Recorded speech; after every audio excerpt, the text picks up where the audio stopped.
So the point there is to say, you have a right to say no. And I think there's quite an important point to get across, because this is not something I realize in the Brethren. As a human being, we have a right, and this is laid down, it's not just in our emotions, it's in law. We have a right under the Human Rights Act to choose what religion we like or to be of no religion.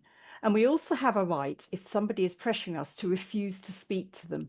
And that can be backed up by the law. So the point there is to say, you have a right to say no. If you can't cope with that mental pressure and you don't feel you can counter it, just refuse to speak to them. And if they continue to hound you, you turn up on your doorstep. In the UK, certainly you can call the law enforcement, but it's your choice, isn't it? It's your choice whether you want to speak or not.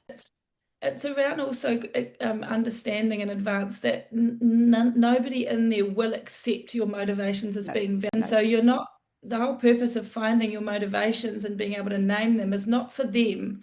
It's for you. That's such an important point, Lindy. No matter what your motivation is, it's not going to satisfy them, and they're not going to think it's got any validity, and they'll try and talk you out of it. So compass for yourself. It is also none of their business in a way. It's more whether you want to be able to give people you love a reason for your choices and try to help them understand that, yeah, if you don't want to as well, you can keep that to yourself.